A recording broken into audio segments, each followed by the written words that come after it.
Good afternoon. You're here with Mesa County Compass, and today we are interviewing Keith Ehlers, who is a past member or term out member of the Planning Commission for Grand Junction, Colorado, and Mesa County, I guess, really is what would be on the Planning Commission. Well, I wasn't on the Mesa County Planning Commission. I've participated in some of their focus groups and in the planning documents for their master planning and whatnot, but never in an official role like a Planning Commission member. But for the City of Grand Junction, Planning Very Commission good. for 11 years. Well, on that note, then give us a little bit of background about yourself and where you're coming from and what you're about.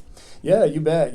I for the longest time I was part of an outfit here in town that worked for land planning and landscape architecture, and we really did a lot of neat things, especially during the early 2000s and big growth segment, right? A lot of activity, Right. and I got to get a real good sort of cutting teeth of everything from our city parks to Main Street redesigns to commercial subdivisions and development and residential. But it wasn't just about the projects. It started to become so much more about how is the community shaping, and do we start to create these boroughs, so to speak, or these neighborhoods that have a particular demographic, or are we doing things in a manner that really starts to create blend?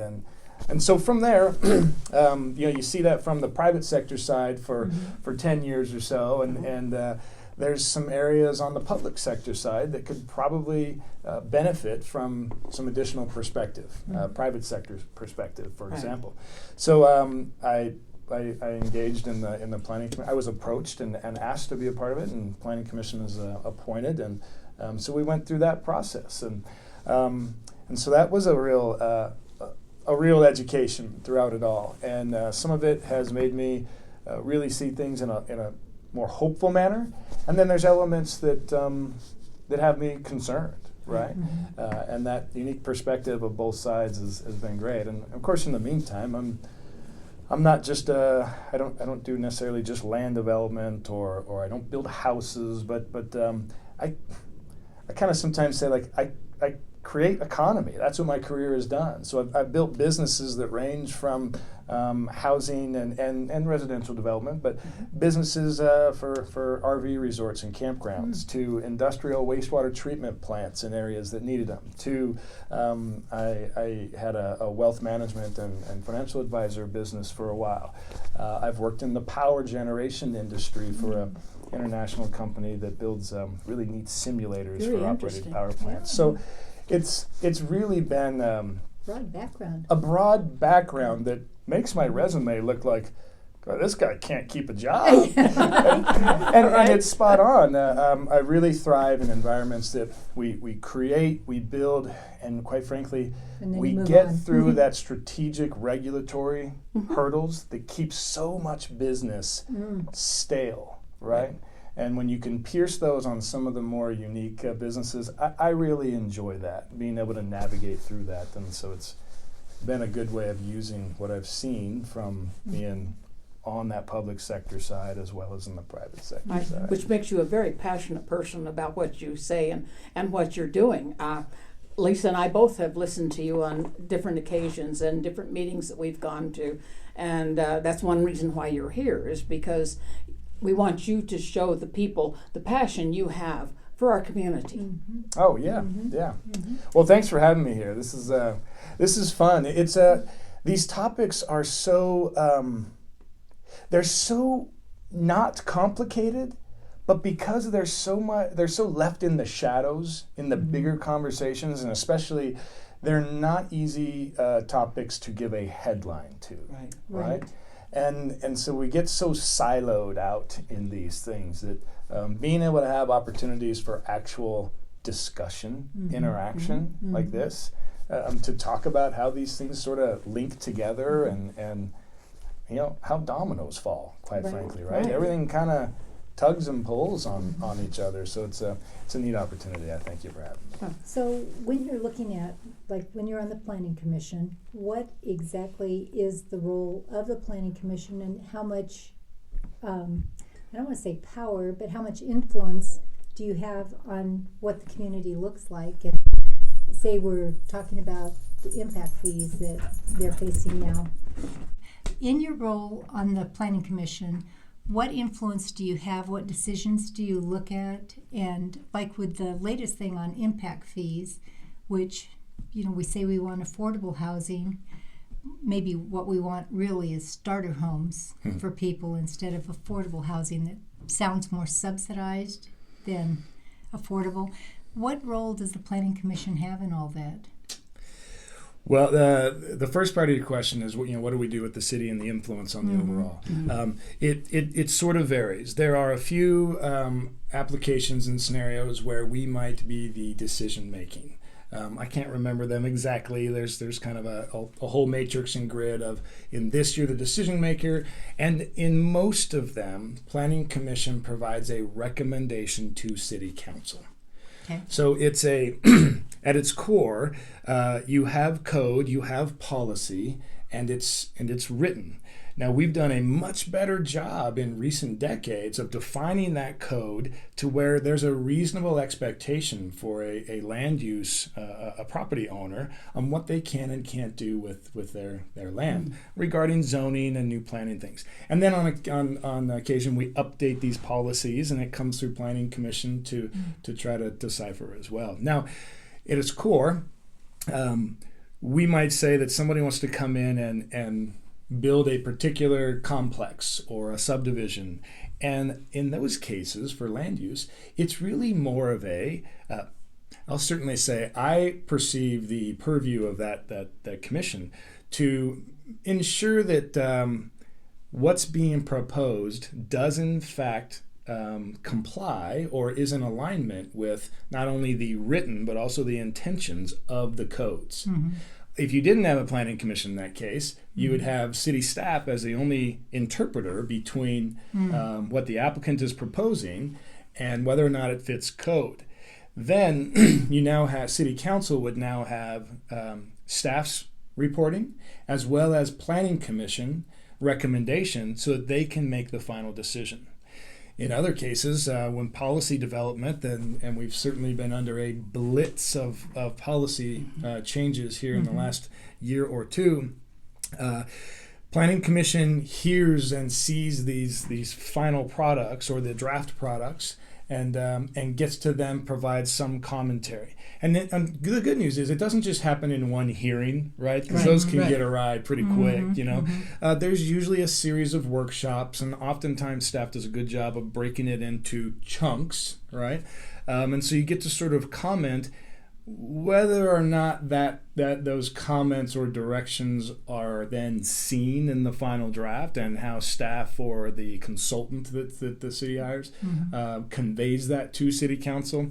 That tends to vary on whether or not there's influence, right? And that was the root of your question. So there's a lot of opportunity to provide input, and remember, Planning Commission is an appointed board. Now, historically, there has been some level of experience or some reason that somebody would be appointed to or a part of the Planning Commission. Right. Our current council does not seem to share those same way of doing things, and they have been very selective on those that they're adding on to that, and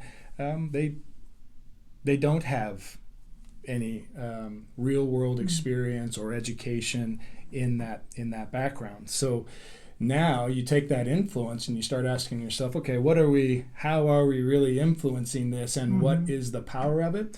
Well, now the council will have to kind of decipher through what is, very informed discussion, informed points versus what might be more ideological or opinionated. To that end, I chose to start volunteering my time because I found myself really frustrated and complaining on behalf of private property owners when you would take something to Planning Commission and commissioners up there would say things like, well, I feel and I think, right? And there are some areas where that's appropriate, and City Council might be one of those. They're an elected set that we have said, look, we appreciate your values and we want you to help make these decisions as we move forward. But even then, that shouldn't be the tail wagging the dog when we have evolved as a community and as a society to create better codes, better policies. And so at some point, why do we need planning commission, right? Why do we need some of these intermediaries if we've done an effective job of saying this is what we can and cannot do within your private property rights and how it intermingles with the overall community vision? I am not saying that planning commission should be on its way out by any means, but it certainly is starting to lower and lower the importance of the planning commission beyond the idea that there's one more perspective or hopefully some level of subject matter expertise that can contribute to the message that's getting conveyed to city council, so that there's checks and balances and not just with the staff. Now, you asked about how does that apply to these impact fees and whatnot. Well, it used to come through planning commission. These impact fees will not come through planning commission for the first time. When they did the development and land use code update, there was a steering committee and a stakeholder group that was a part of that. They did some community public meetings and whatnot about that. There was the consultant and there was staff, and they worked with planning commission as well, again through workshops and in hearings, ultimately came up with a plan that was moving forward. Being on the planning commission, as I sit in the city council hearing to see how it all flashes out, I was asked by city legal and whatnot to not be I've already had my voice, so don't stand up and do more there. They had their reasons. I won't go into them, right? So I get to watch, and I'm there. After we get through most of the policy and code and everything, and you can go back to the tapes and see it. At the time, Greg Caton was still our city manager, and he throws in at I'm going to call it the last minute, the 11th hour, right? And you can hear my tone. I'm disappointed in the way that this went down. He says, and there's one other thing, council. Right now, things like how do we pay for this and what will it cost? Because that was certainly a topic that came up a lot in the stakeholder group. I championed that thing personally as well, because we shouldn't be codifying something that we don't know some idea of what it's going to cost. Where the funding is coming and from. And who might pay for it. Right. And we should talk about that more. But to finish this thought, he said, right now, this would talk about the fees and who pays for it would be something that planning commission would look at. But I might suggest that that's not something that planning commission should have involvement in. And our current city council agreed. So planning commission will not get to give perspective. Now, keep in mind, you asked what the influence was, right? There is no influence. Planning commission is a recommendation. It is an open air public meeting discussion that can give council some additional insight and perspective, and can give staff some direction when it's time to go forward to council on, hey, we need to emphasize these or this or yada yada. Just an advisory committee. An advisory committee. Yep. So that was Nick's. So what influence will we have on or will the planning commission have on the upcoming impact fees? Goose egg. But they will be the group that is said, well, if the planning commission had thought it was a bad idea, they should have said something. Or, it seems like going to be the bad guy regardless. Yeah, that's exactly. They're not going to be part of the narrative. Okay. Okay. And look, that's part of the hard. That's one of the hard parts about our current state of affairs on what that relationship between public and private sector is right now. Is that the narrative is very much controlled, right? I might say that the narrative is choreographed. Exactly. I might say that there is a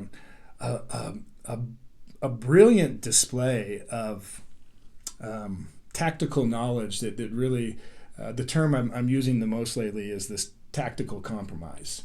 That's all I can come up with to explain it, because it's this, hey, let's create this baseline of conversation that really is extreme, that's way out there. So that when somebody else stands up and says, hey, I don't know about that, now we do this compromise where we meet in the middle, right? That's been the mantra for a generation or so now. And now this meet in the middle is still potentially inappropriate because it's not really the middle. If you control the narrative to decide where one end of the bookends, one end of the spectrum is, then you could therefore control the middle, right? You do indeed. And we're seeing that play out. And it doesn't have to be a complicated fix, right? That's a lot of Okay, so that was where I was going. Where is the fix, and what does it look like? And who has who has the influence or the ability to make a change that is more driven by the community as opposed to what it seems like to me? It's driven by city staff, and then this is what we had several times with Dennis Simpson. He said, they come to us with a finished product and say, up or down, what do you think? It's not, well, why don't we have more of this? Or even the city council seems like if you're not in the majority ideologically, then your voice isn't heard even there. I believe that there's two answers to that question, right? One is the answer that exists in our country everywhere, and it's the right answer of leadership, right? How do you fix it? You vote in leadership who sees this, wants to start the process of fixing it, okay? Right. Let's be clear. There's nothing that we can talk about here amongst ourselves or even in a larger group that is going to be the, let's do that, and it'll be fixed. Right. But boy, we can narrow the divide.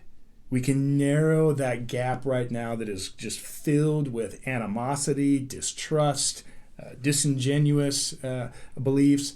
We can narrow that down so easily, and I would propose these things, probably among others, right? All this is I'm going to share my experience, my thoughts, in hopes that it triggers additional discussion about how to refine them. Right.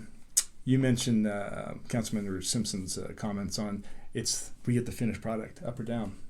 Well, what if the process to start any of these policy change projects, right? If you're building a business, if you're starting some new element within your business, you go through these processes of what is the scope? What are we trying to accomplish, right? Now we're going to set some tasks about going about that. What are the scopes of the project?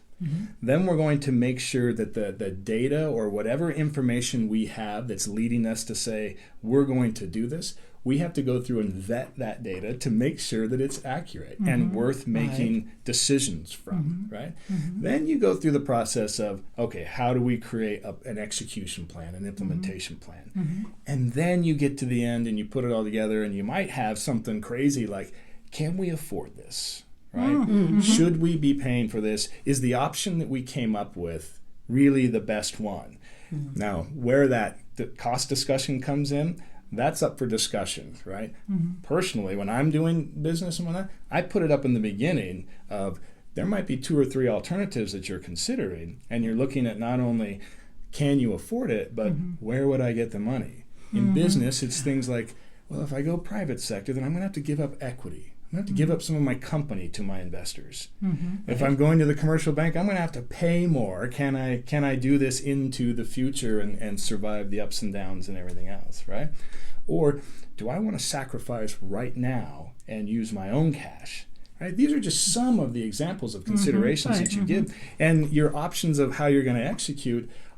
Some of them work for one, but not the other. And in the government side of things, right, it could be, are we going to take on federal or state money, right? Are we going to go to the voters for money of some sort? Should we be revisiting our budget because we've said this is now a priority for our community? Maybe we need to stop or slow down doing these other things that are expensive, even though we like them. They may not be the priority anymore. So do we need to shift within our budget? All of these things, right? So to get back to your question of what are some of the fixes? So all of the things I just mentioned, the only ones that exist right now is let's make a plan on how we're going to execute it. Let's come up with a code change.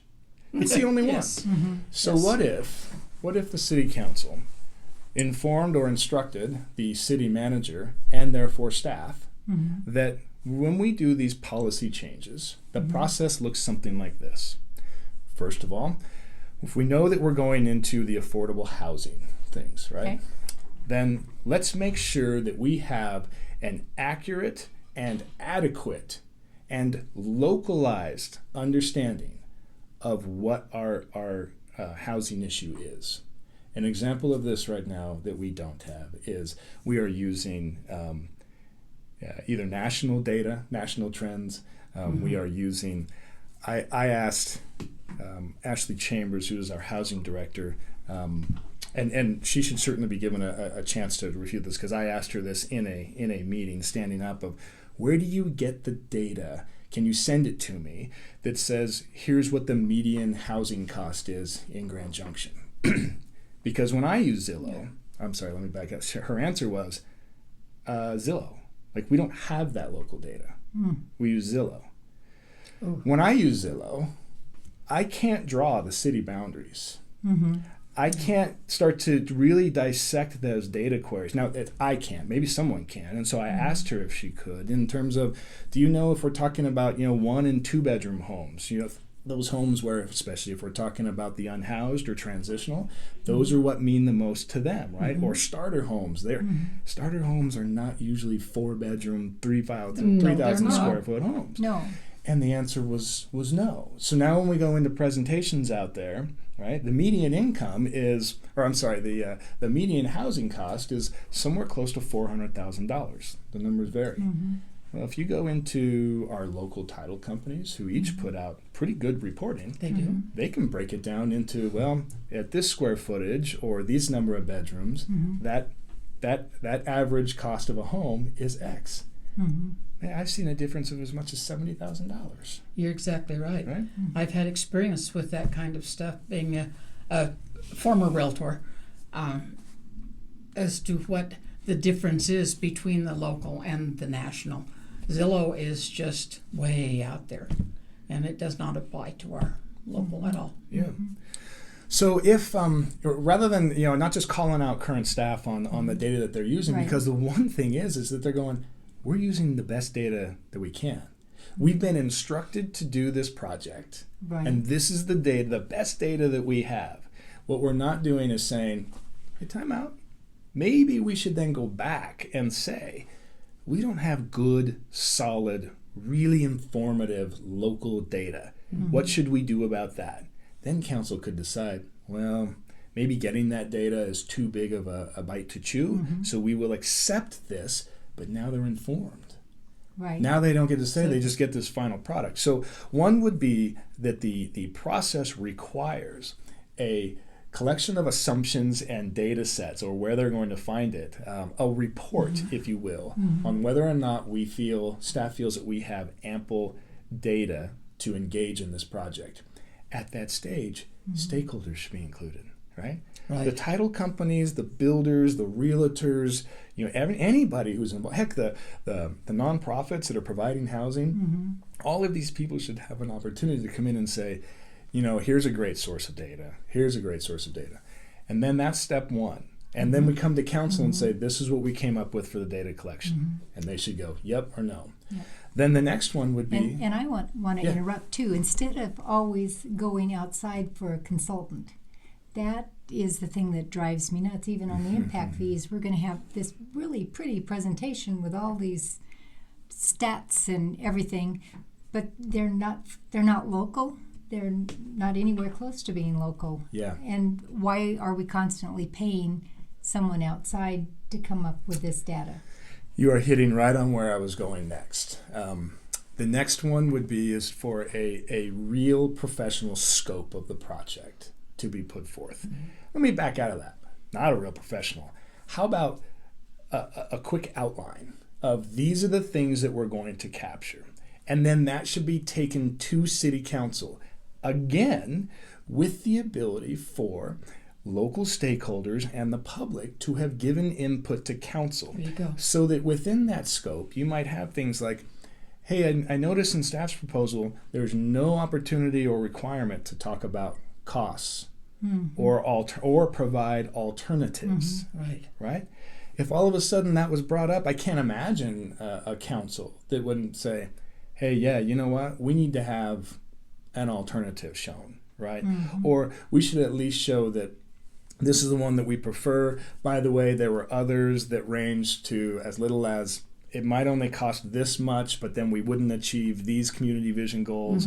Just something that creates conversation and forces a real demonstration that you're considering the vision versus the opportunity costs of that implementation. It should never be just black and white. Yeah, right. Well, and I think it should come from the community too.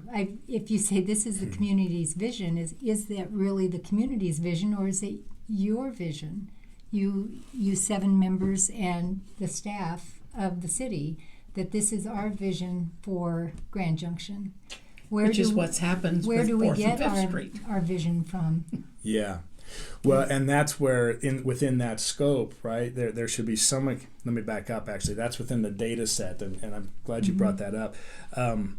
Within that data set, it's right now at our city, there is a culture within staff that refuses to accept any other idea other than the comp plan told us. The whole community said, we want bikes and we want trees. And that is all they're willing to accept. Well, when we did that comp plan, which I played a role in that, the question was asked, do you like bikes? Yeah, I do. Nobody kept their hand down, with the exception of a few, right? And I think it was mostly because they didn't hear the question. Yeah. Right. But whatever it was posed, and if I'm being dramatic in explaining that, what didn't happen is that next layer, that next level of, wow, we've got a real interest in bikes here. In this community, we are not the same set of circumstances as a Front Range Denver, as a Salt Lake, or as a Fort Collins, or any of these little sister communities that They compare us to. tries to compare us to, because we have this amazing set of outdoor recreation that ranges from desert canyon lands to high country and everything in between. We've got 2 rivers. We've got such a variety, right? So now, where in other areas you might be able to say, do you like bikes or not? The answer, if it's yes, look, your integration of bikes into those communities might be a few trails along some drainage corridors, things of that nature, or it's part of the commuting deal. This within the neighborhoods and within the marketplaces, and that's it. But here, it is my opinion that if you ask the next question of, when you say you like bikes, do you like it for commuting purposes? Is that what you want to see us implementing? That you will reduce the number of vehicles that you have because you're going to ride bikes more? Or is it the recreational interconnectivity that you're looking for? Now, obviously, there's another question there of, what does recreational interconnectivity mean to you? What does commuting mean to you? And who should have to pay? If I want to recreationally spend my time biking, who should pay for that? Should Ruth pay for it who doesn't bike? Or should it be something that is paid for by the people that want to use it, like a toll road? Or Now, there's some very sound planning concepts that show healthier communities have the ability to bike to your places of work and shopping, school, and everything else. So once we decide what our community really wants, we can better integrate in how we go about doing that and to what expense, right? Whose comfort do we displace in order to achieve that? And if we're talking about bikes, right? The whole program for 4th and 5th Street and others has been a level of stress. They'll integrate in some safety things in there. I invite anyone to challenge them on the safety things, and you will quickly see the data sets they are using that make that a very challenging place to stand, to just be talking about safety. If you then explain that. go out a little bit on that one. So the data that they have about incidents and accidents, it doesn't capture things like was it a pedestrian on pedestrian accident, right? Was it a that's a silly example. Did a vehicle and bike accident happen in a sidewalk? Did it happen within the existing bike lane? Some of these things get reported as their door dings, right? Right. When if you're parked and you open a door and a bike's coming by, it doesn't matter what the example is. The point is there is no differentiation. Right. So you just have these big blobs of there were incidents. Now I've requested those data points from the city, and I get deferred to, well, it was part of the bike and ped plan. Great. Show me the bike and ped plan. Right. So they'll send me those, right? And again, there are these blobs that are these heat maps of, oh, there was generally something here. Did it happen on the detached walk? Did it happen in the lanes? Do you even know if it was just vehicle or bike and vehicle or these sorts of things? The data is unclear, right? Even if through the me saying like this is not accurate, the point is it's unclear what that data is. Exactly. And so you start to decipher, right, how do you trust the data? And if you're using data or interpreting data, let's say there's no malice intent. Let's pretend that there's no ideology already ingrained that says we want this to be best case scenario. I think if I can quote Henry, it's the dream is everybody or many people, most of us, we ride our bikes to work. This is a total rideable, walkable community. If you set that aside and you just look at the data and what we're trying to do and say, hey, how can we make this better? Because absolutely, one thing we can do is we can make this better for walking and riding. Right now, we're choosing to go on a level of stress for the bikers, right, and pedestrians. And the solutions that they're coming up with, I think that you could defend that it makes their level of stress improved.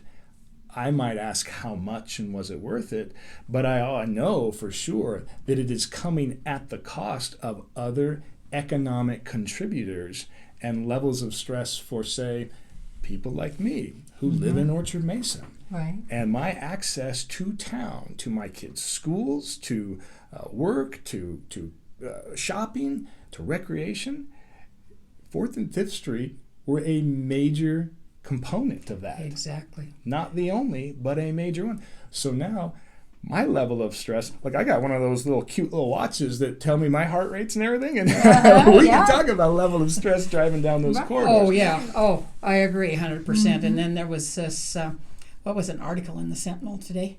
Was it today? That talked about a lady coming in from out of town that... Oh, from Colburn. Yeah. Yes. Yeah, she had she was in the USEDIC column, I think. Exactly. That was a level of stress that was... And for those that don't take the paper, what happened? Well, she basically said they come and visit Grand Junction periodically throughout the month for kind of their big shopping. And they'll go out to eat and they'll pop in the stores and yada yada. And they used to come down in Main Street. And they came down through this time and had an experience that was not great. And it questions their reasoning for coming down into the downtown Main Street area. Now, again, change is going to be tough, right? It's going to create some adjustments. But that's not what this one is. There's better solutions. And more importantly, right, rather than get into that ideological of, well, I think it should be that way and you think it should be that way, what if we had a process that didn't create the strife and divide that's happening right now? What if the process was transparent and unable to be skewed by either deliberate activism, unintended activism, but in any way, shape, or form, an inappropriate bias, whether it's realized or perceived, right? And I think you could narrow that gap down, not fix it, not eliminate it. Right. But if you narrowed it by having a deliberate process that talks about Where are we getting the data? Do we have the sufficient tools to create a project? What is the scope? Who should be involved? All the way down to, if we create stakeholder groups, in addition to community memberships, how do they get access to city council? Right? You can narrow it down. I understand council can't just have open-ended, shot, but these stakeholder groups and steering committees, they are usually representatives of major interest groups. It might be the bike and ped community. It might be home builders. It might be trying to think of there's a whole spectrum of interest. Chamber of Commerce, right? GJEP. You get a good spectrum, but we've lost this genuine acknowledgement that these stakeholder groups and those people who represent those larger interest groups are truly representing hundreds, if not sometimes thousands of people. Yet, because they're the representatives, they're the ones that are frequently providing commentary to council through staff, because you don't get the opportunity to have that real interaction with council in the current processes. It's the same people, right? And so we've lost that acknowledgement of how many people they represent, and it's easy for anybody in that decision-making chair to now kind of go, oh, it's so and so again. Take that with a grain of salt, because they're always here.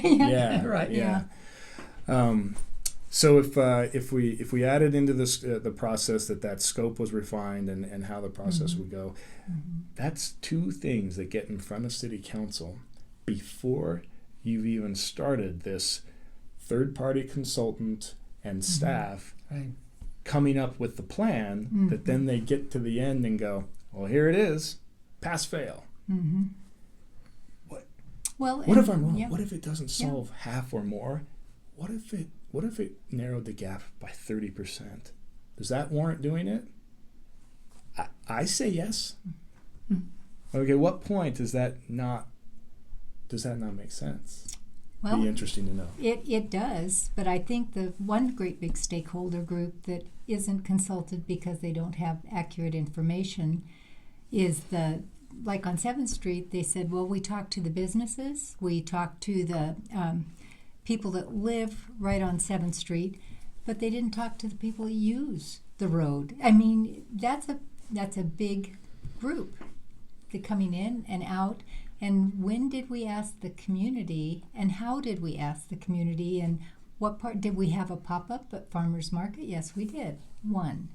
And said, how do you feel about this? And you have and again, you're creating a specific group, a group that goes to Farmers Market on one day that you don't know that it's going to be there. Instead of engaging Scott, I'd always say his name wrong. The one thing that he did when he was on 29 Road is he said, I feel so strongly against this. And we said, well, why don't you go to different places, like schools or churches or wherever, have 5 or 6 different groups where people will be impacted by this, and ask them. And he said, I will. And he did. You know, if it's the people that really need to know what's going on, because it's the people's money.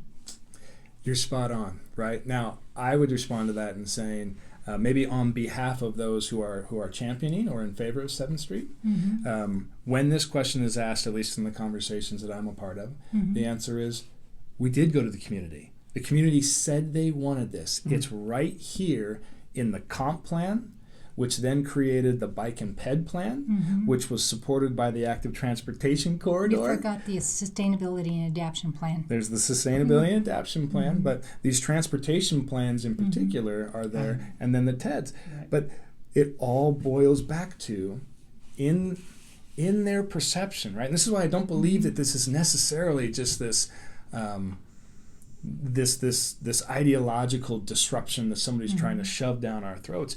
There is a culture there, because there hasn't been the right process to force the questions to clarify, that believes we as a community said, we gotta get rid of these vehicles.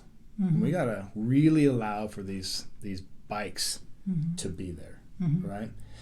An example of that culture is as part of Planning Commission and the different stakeholder committees we've been on, something came up. It was a topic about making any non-residential use, a new Starbucks or a new paint store or anything else, that they would have to create a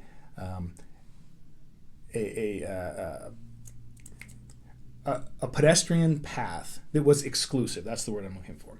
An uninterrupted pedestrian path that goes from the sidewalk directly to the building and front door. So you can't cross a parking lot, you can't cross a driveway, you can't anything. Well, that now means that you can't have any parking lot that might wrap around the building, either parking in the rear, parking in the front. You can't have that. So it impacted drive-throughs. It impacts any business that maybe has enough deliveries or whatnot that one side of your building is kind of mostly utilitarian, right? It's for deliveries. It doesn't have a bunch of windows. Like it's meant to use that store space on the inside. But then the other side faces the public, and it's pretty, it's signs, it's architecturally pleasant. So they park out there, whatnot. Whatever the case may be, this would now say, you're not going to be able to drive around this thing at all anymore. You got to have a straight shot. So the question came up about, how did this get in there? That doesn't seem in alignment with what the steering committee said and what the stakeholder groups and whatnot conveyed, nor did it seem like it was part of any presentation to council either. But it's in there now. What do we do about it? So staff was gracious enough to start exploring this topic more, kind of going, hey, look, if this is a problem, let's revisit it.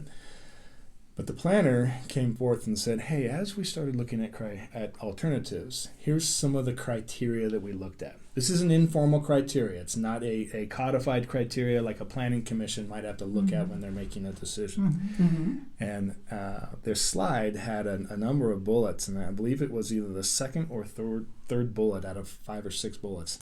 And it was, does this alternative start to impede vehicular predominance in our community?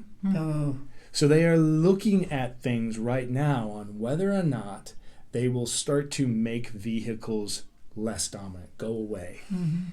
Now, look, can we make that a dramatic soundbite? Sure can. There's some thought that can go in there as to how do we incorporate and make bicycle and pedestrian access more comfortable than it already is. Right. But with language and ideology like that, a culture that's being fostered and not put in check in any way, shape, or form, you now have the problem of the pendulum swings all the way back over to the other side. Right. Look, I've been doing this for 25 years now. The pendulum swings. We've gone through 3 major comp plan updates, plenty of code and policy updates, and the concepts of what our community looks like are wildly different, right? Right. The pendulum swings, but it gets less and less each time, right? That's progress. That's civilized forward movement. Right. What's happened, in my opinion, in just these last few years has now been the pendulum has gone from over here to way over there. So it's not settling. It's not crossing the center and maybe now in a different emphasis and focus. It has just been thrown way back over. Wildly out of control. That doesn't help. That's not blending. That's not sharing. That put us back how far? Right. Well, I would say that. You would say that. But there is a meaningful group out there who doesn't look at it that way. True. That it's putting us forward. I would invite them to come manage my household for 3 weeks with nothing more than a bike. Right. Right. And I brought that up 18 different times. In fact, we did a survey and asked people, what's your primary way of getting to the doctor? I mean, you're not going to go pick your kid up to go to the orthodontist on your bike and their bike. And if you're my employee, I don't want you riding your bike to a meeting and then riding your bike back because it takes too much time out of the day. Are you going to put a backpack on each child's back to get groceries and say everybody has to come and the baby has to carry something too? In his little, it's not practical either. I mean, if you're looking at it, and ours is not the same terrain, because I read one of the urban trails things that they had just proposed to the federal government, and this is another area that I like to discuss, is whenever you're asking for money, what's the hook that goes with that? So maybe you could talk about that, but they were saying since Grand Junction has a fairly many days of sunshine, we have a fairly flat terrain, and it's fairly concentrated, and I'm thinking none of that is true. It's not true. If you live out on 20 Road, which is still part of Grand Junction, if you're on that main drag, it is not very close for you to drive in to work on Horizon Drive. How soon would you have to get up and then riding home in the dark? Are you going to feel a little bit dangerous in the winter? I mean, what about when it's icy or snowy or on those days that we don't have good weather? Yeah. It's just that we have to have that. From a community planning standpoint, and I'm at risk of putting your listeners to sleep on this one. Yeah, that's okay.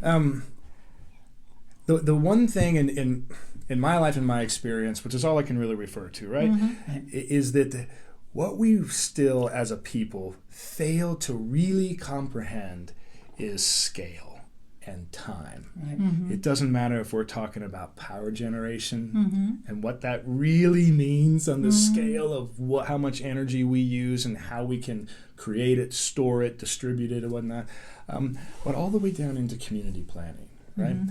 There is a scale. A college campus is a good example. Take the college campus and turn that into a downtown center, a village, whatever you want to call it. There's some real viability for the pedestrian walking and not clogging those things up with vehicles and these larger intrusive things for both delivery of goods and everything else that's internal to that neighborhood.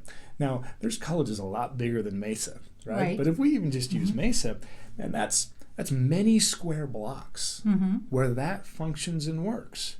We had a comp plan at one point, and I can't remember if it was around the turn of the century at 2000s or if it was the 2010.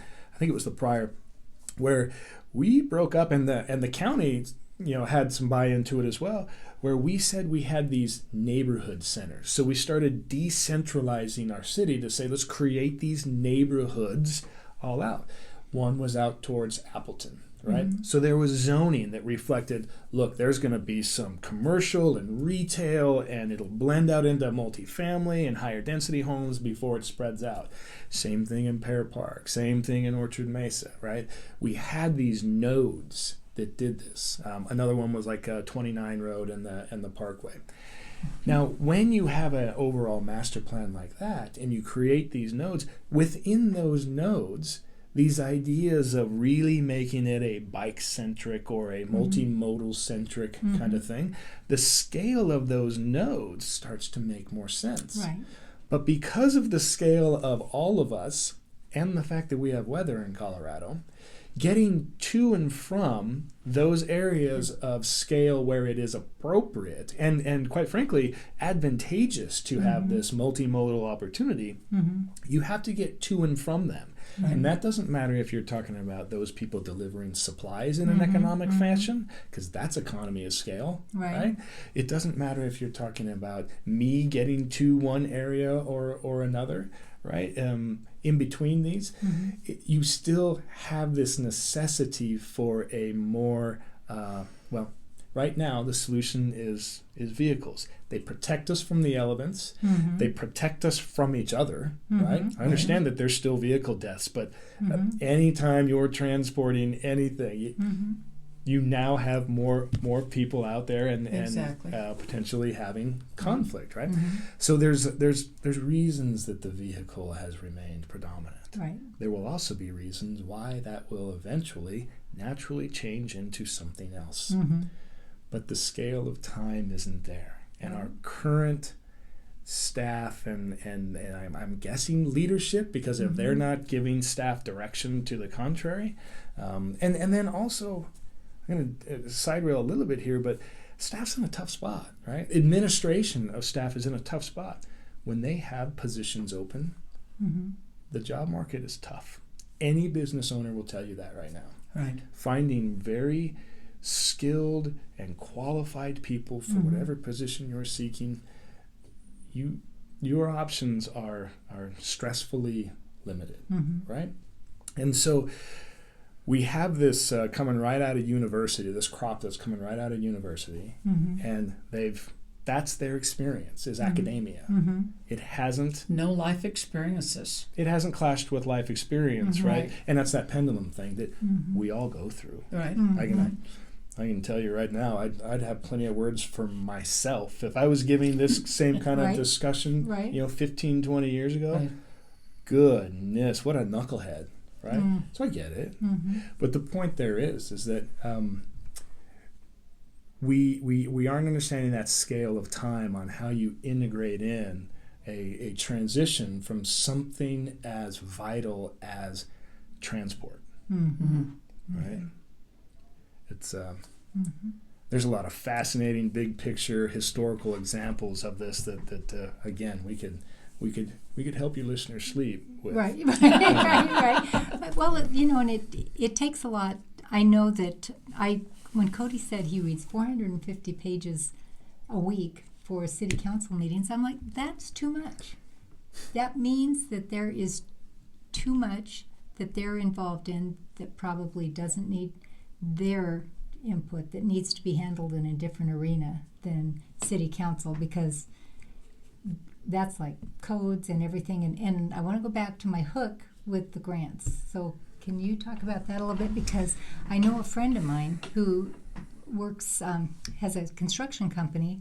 She says the codes are so much bigger. We just got the new code, and it makes it so much more expensive to do anything that a lot of times when they get a homeowner, they'll just say, never mind, it costs too much because of all the regs that have come in. Yeah, you've kind of hit on two things there, right? One is this additional regulations, and it can be as simple as hey, do we want our homes to be built safer, right? Yeah, right? Of course. Cool. We came up with this new electrical code for you. We came up with this new HVAC and heating and cooling code for you. We've come up with the energy code for you. Well, each one of those, right now it's really hard to really quantify it in an easy table of data, but it's kind of like the discussion about renewable energies, right? And I don't want to get into that, but it's that you have a segment that says the carbon footprint doesn't really improve when you think about everything you have to do to build these windmills or whatever, right? It doesn't matter wrong or right. The point is there's this very hard element to quantify when it comes to, say, the new energy code, because you have just the plain materials and the way you have to add additional framing or this and that to it. But you haven't talked about the guy you have to pay who has to go get a license from the state saying he's certified to decide if you've met the code and passed the test, and he's got to do the report, and the amount of time that takes, which if it's 2 weeks and you're building a $500,000 home, right, that you've got to loan out a construction loan at higher interest from the bank, that 2 weeks is meaningful. And you don't get the luxury in these things to do things simultaneously. It really starts happening chronologically where you've got to get your certain permits and approvals to get done with whatever, framing, and then move on to this and move on to that. So it's that kind of discussion when it comes to these regulations. Now you get into these impact fees and things of that nature. Look, I have yet to have a single person in decision-making position explain to me or justify or help me understand a little bit better. Not make me agree, just help me understand how you can look at the budget and see how much money we spend on economic development, right? That we send to GJEP, that we send to the chamber, that we send to Visit Grand Junction, right?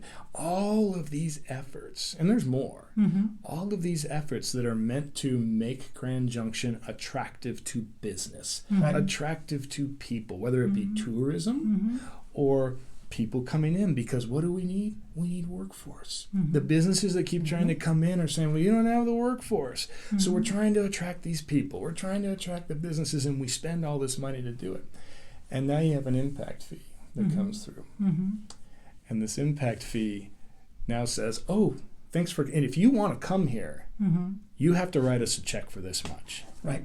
Now, the easy way to challenge my statement right there, or maybe my dismay, right, and certainly the tone that comes through, despite my interest in being objective, I know I can't filter it completely.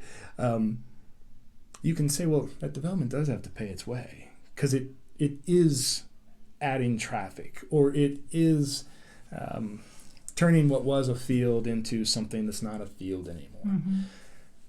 We've always said development should pay their way, right? What's happened in these regulatory arenas is they latch onto that, and it's an inequitable amount of money that they're having to pay to compensate for it. It's not tit for tat. It's above and beyond. Yeah. Yep.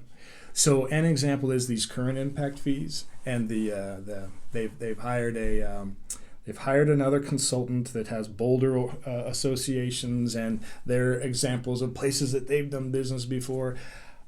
Not many of us, not many of the people that I've spoke with, nor myself, would say, man, if you can come in and help our community look like that one, that would be sweet. It's not that, right? Right.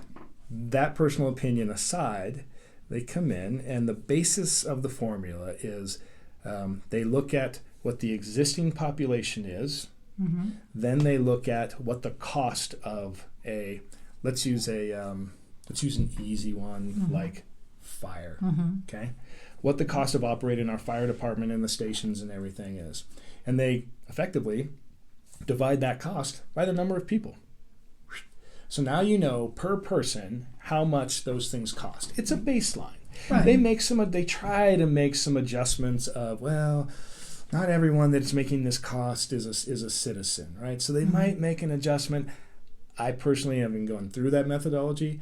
I have a lot of questions and would go about some things. I plain out disagree on how they're calculating others, but that's okay.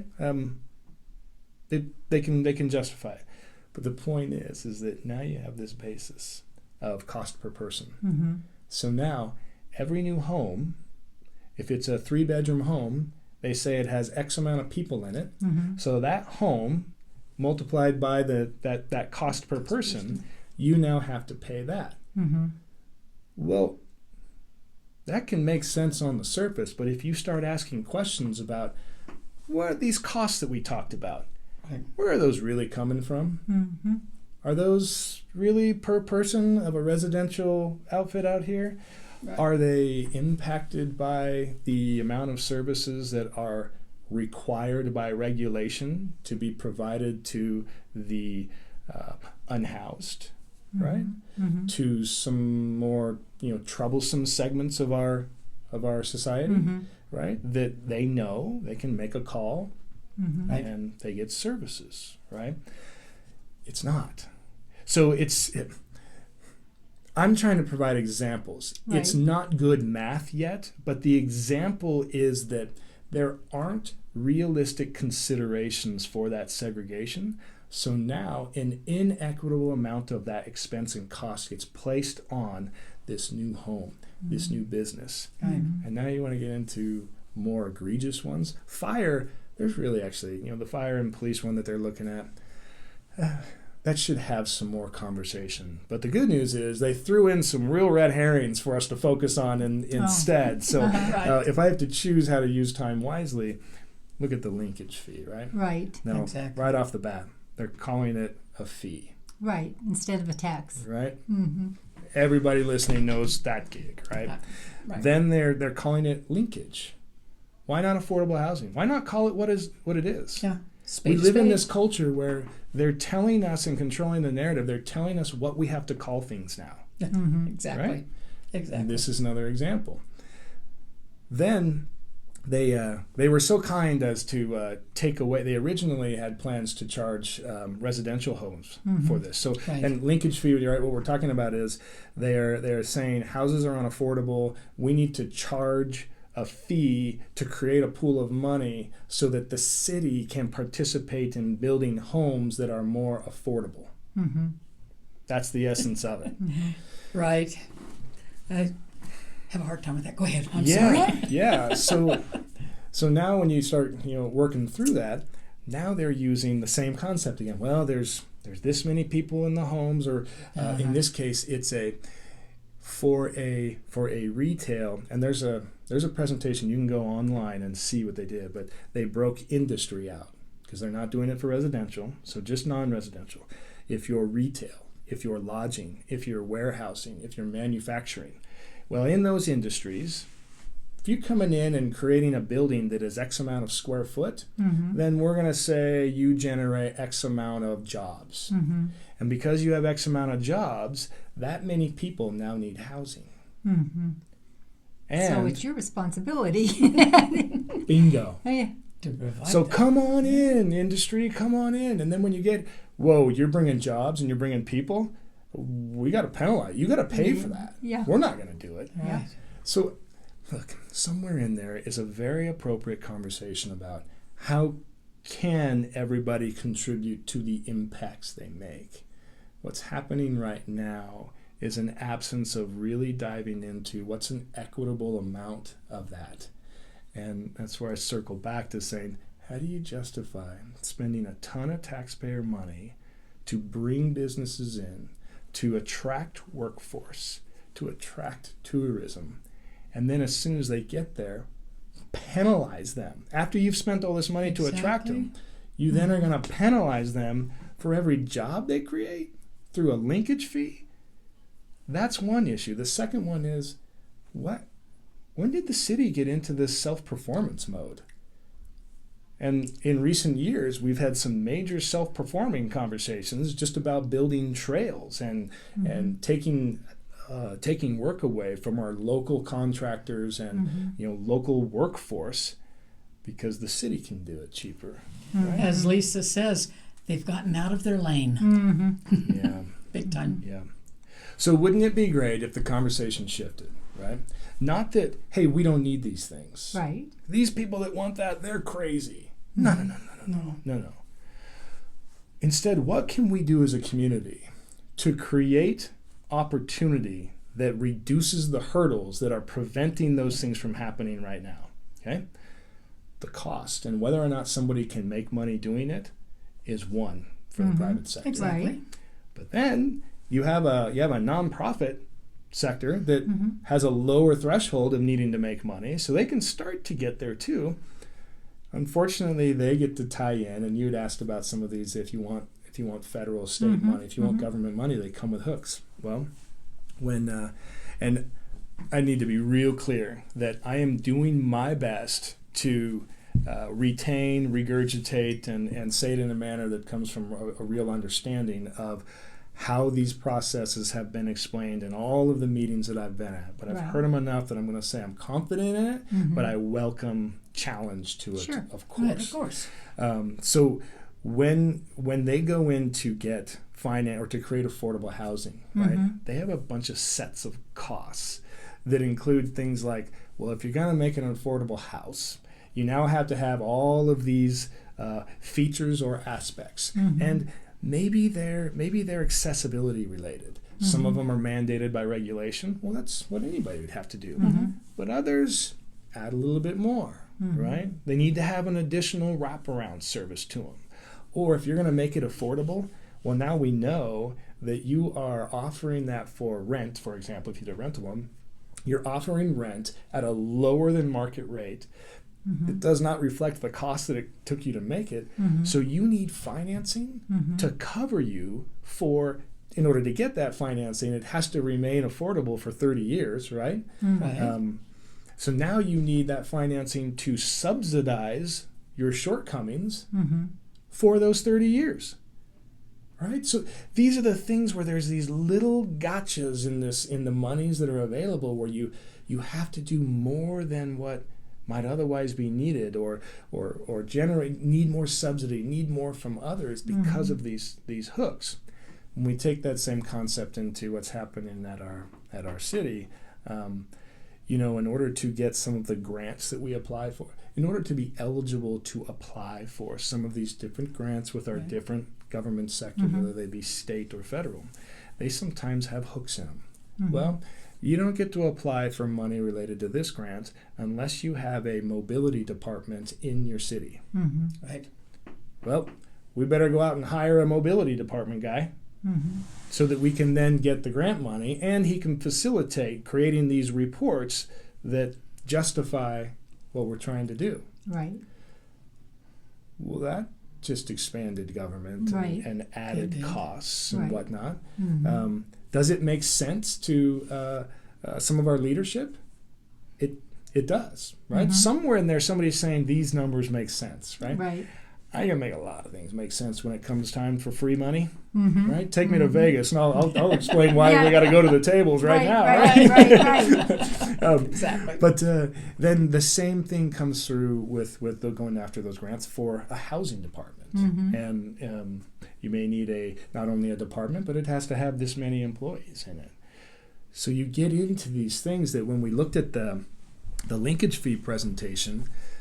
There was a bunch of stakeholders and builders and housing providers in the room, and they're going, wait, that size house you're saying cost this much? Because they were trying to establish this gap between the AMI, the average median income, and the cost of a housing unit. And if you can only afford, and I forget their number, I think it's 60%, if you can only afford 60% of your AMI to make the payment on a house, then you can only afford a house that costs blank, right? $300,000, whatever it is. Right. Well, if you can only afford being that AMI $300,000 home, but the average cost of the home that they're using is $400,000, that's a problem. That's how they determine what this gap is and how much money they need to then do the calculations on how much of a fee to charge all of us business developers, right? The problem there is that one, you look at the cost that came out, all the builders were going, no way does it cost that much. Right. So staff is explaining how, well, you have, in order to get this financing, you got to have this, and it's got to be, subsidized for 30 years. Right. On the other end, this is the data thing, the AMI, they're using Bureau of Labor and census and that kind of information that they were able to boil down at best to Mesa County AMI. We have a large county. Right. We have some more rural areas. Right. That average AMI is arguably, I could be wrong.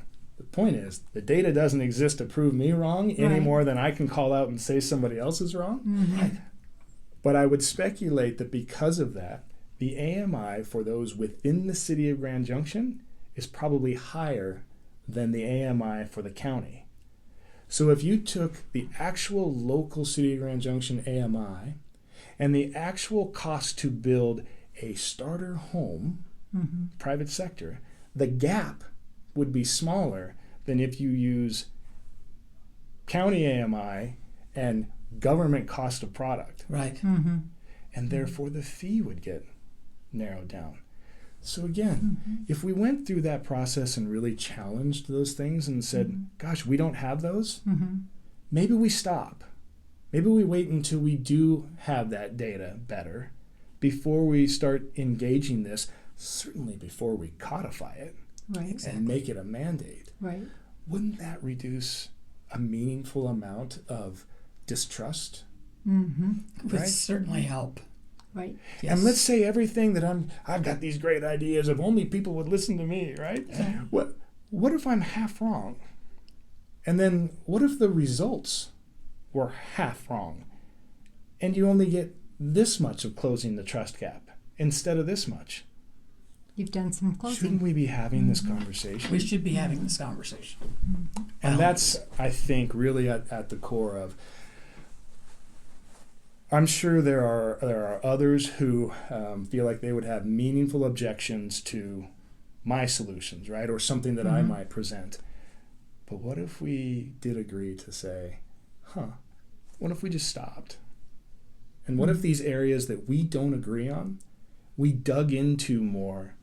Right. Not that we'll always totally agree, but that we can at least come into a standard of, these things we agree on, this criteria You we can agree have on. common ground. It's there. Yeah. I mean, we get dramatic, but even national warfare, we have rules about you don't use chemical weapons. You Right. don't use this ammo. Right. And even the craziness of war comes to some level of understanding. Right. We do have rules.